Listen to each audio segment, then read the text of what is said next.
we sit down at a very interesting time, Yuval, because two quite significant things have happened in the last, I think, year as it relates to information and many of the things we've been talking about. One of them is Elon Musk bought Twitter, and his real mandate has been this idea of free speech. And as part of that mandate, he's unblocked a number of figures who were previously blocked on Twitter. A lot of them right-leaning people that were blocked for a variety of different reasons. And then also this week, Mark Zuckerberg released basically a letter publicly. And in that letter, he says that he regrets the fact that he cooperated so much with the FBI, the government, when they asked him to censor things on Facebook. One particular story, he says he regrets doing that. And it looks like, if you read between what he's saying, well, he actually says it explicitly. He says, we're going to push back harder in the future if governments or anybody else asks us to censor certain messaging. Now, what I'm seeing is that Twitter, which is one of the biggest social networks in the world, and Meta, the biggest social network in the world, have now taken this stance that effectively they're going to let information flow.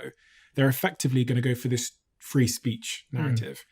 Now, as someone that's used these platforms for a long time, specifically X or Twitter, it is crazy how different it is these days. There are things that I see every time I scroll that I never would have seen before this free speech position. Now, I'm not taking a stance whether it's good or bad. It's just very interesting. And there's clearly an algorithm that is now really, like if I go on X right now, I will see someone being killed with a knife, I reckon within 30 seconds. And I will see someone getting hit by a car. I will see extreme Islamophobia, potentially. But then I'll also see the other side. So it's not just I'm saying, I'll see all of the sides. And when you were talking earlier about like, is that good for me? I had a flashback to my friend this weekend. It was my birthday. So me and my friends were together, just looking over at him, mindlessly scrolling these like horror videos on Twitter as he was sat on my left thinking, God, he's like frying his dopamine receptors. And I just think this whole new like free speech movement, what is your take on this idea of free speech and the role, Only humans have free speech. Bots don't have free speech. The tech companies are constantly confusing us about this issue because the issue is not the humans. The issue is the algorithms. And let me explain what I mean. If the question is whether to ban somebody like Donald Trump from Twitter, I agree this is a very difficult issue and we should be extremely careful about banning human beings, especially important politicians, from voicing their views and opinions. However much we dislike their opinions or them personally, it's a very serious matter to ban any human being from a platform. But this is not the problem. The problem on the platform is not the human users. The problem is the algorithms, and the companies constantly shift the blame to the humans in order to protect their business interests. So let me unpack this. Humans create a lot of content all the time. They create hateful content, they create sermons on compassion, they create cooking lessons, biology lessons, so many different things, a flood of information. The big question is, then what gets human attention? Everybody wants attention. Now, the companies also want attention. The companies give the algorithms that run the social media platforms a very simple goal: increase user engagement. Make people spend more time on Twitter, more time on Facebook, engaged more, sending more likes and recommending it to their friends. Why? Because the more time we spend on the platforms, the more money they make. Very, very simple. Now, the algorithms made a huge discovery. By experimenting on millions of human guinea pigs, the algorithms discovered that if you want to grab human attention, the easiest way to do it is to press the fear button, the hate button, the greed button. And they started recommending to users to watch more and more content full of hate and fear and greed to keep them glued to the screen. And this is the deep cause of the epidemic of fake news and conspiracy theories and so forth. And the defense of the companies is, we are not producing the content. Somebody, a human being, produced a hate-filled conspiracy theory about immigrants, and it's not us. It's like a bit like, I don't know, the chief editor of the New York Times publishing a hate-filled conspiracy theory on the front of the first page of the newspaper. And when you ask him, why did you do it? Or you blame him, look what you did. He says, I didn't do anything.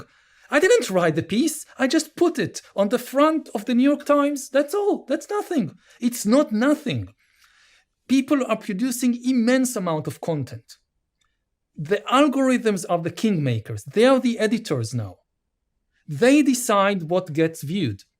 Sometimes they just recommend it to you. Sometimes they actually autoplay it to you.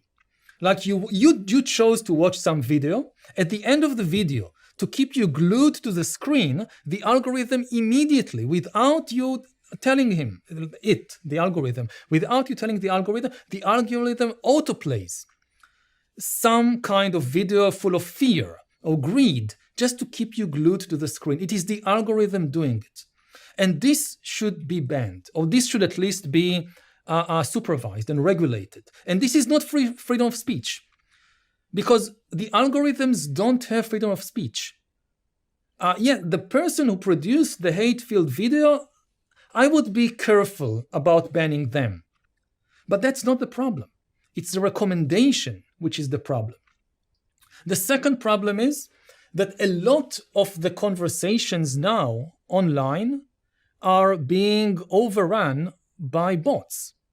Again, if you look, for instance, at Twitter X as an example, so people often want to know what is trending, which stories get the most attention. If everybody's interested in a particular story, I also want to know what everybody's talking about. And very often, it's the bots that are driving the conversation. Because a particular story initially gets a lot of traction, a lot of traffic, because a lot of bots retweet it. And then people see it and think, they don't know it's bots. They think it's humans. So they say, oh, lots of humans are interested in this, so I also want to know what's happening. And this draws more attention. This should be forbidden.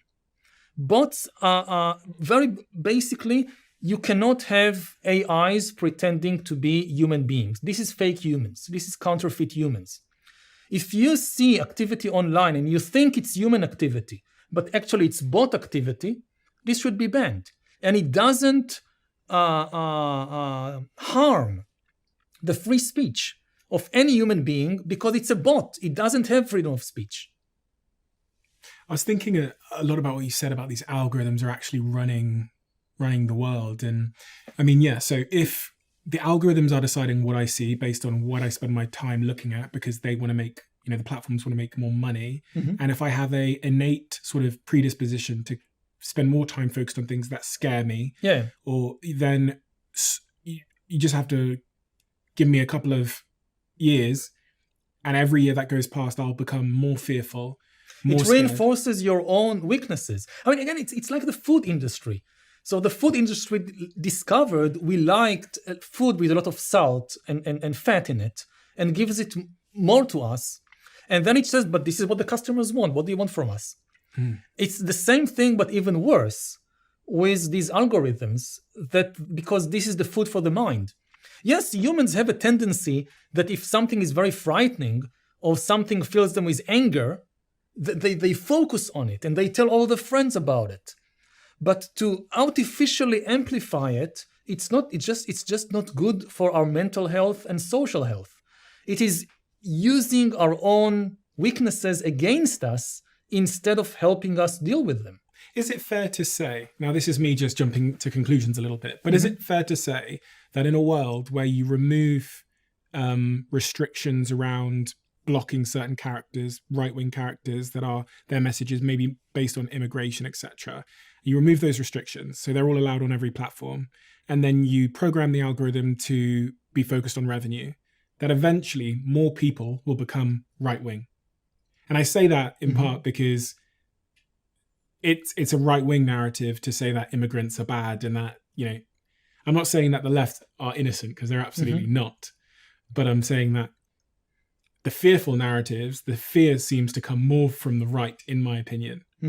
Like, especially in the UK, the fear comes from immigrants and these people are going to take your money and all these kinds of things. I think the key issue is not to label it as a right or left issue, because again, democracy is a conversation, and you can have a conversation only if you have several different opinions.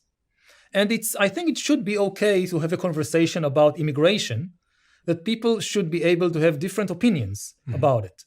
That's fine. The problem starts when one side vilifies and demonizes anybody who doesn't think, and you see it to some extent from both sides, but in the case of immigration, so you would have these conspiracy theories that anybody who supports immigration, for instance, they want to destroy the country. They are part of this conspiracy to flood the country with immigrants and to change its nature and whatever. And this is the problem, that democracy, once you believe that people who don't think like you, they are not just your political rivals, they are your enemies. They are out to destroy you. They intend to destroy your way of life, your group. Then democracy collapses. Because there can be no way, between enemies, democracy doesn't work. It works if you think that the other side is wrong, but they are still essentially good people who care about the country, who care about me, but they have different opinions. If you think that they are my enemies, they try to destroy me, then the election becomes like a war because you're fighting for your survival. You would do anything to win the election because your survival is at stake. If you lose, you have no incentive to accept the verdict. If you win, you only take care of your tribe and not of the enemy tribe. What if you don't believe the election is legitimate? Then democracy can't function. This is the basic. Democracy can't exist in just any. It's like a delicate plant that needs certain conditions in order to survive and to flourish. And one condition, for instance, is that you have information technologies that allows a conversation. Another condition is that you trust the institutions. If you don't trust the institution of elections, it doesn't work. And a third condition is that you need to think that the people on the other side of the political divide, they are my rivals, but they are not my enemies. Now, the problem with what's happening now with democratic conversations is because of this tendency to go to more and more and more extremes, it creates the impression that the other side is an enemy. And this is a problem not just for the right, also for the left. That on both sides you see this feeling that the other side is an enemy and that its positions are completely illegitimate. And if we reach that point, then the conversation collapses. And it should be possible to have complex conversations and discussions about difficult issues like immigration, like gender, like climate change, without seeing the other side as an enemy, which was possible for generations. So why is it that now it seems to just become impossible to talk with the other side or to agree about anything? If you love the Diary of a CEO brand and you watch this channel, please do me a huge favor. Become part of the 15% of the viewers on this channel that have hit the subscribe button. It helps us tremendously, and the bigger the channel gets, the bigger the guests.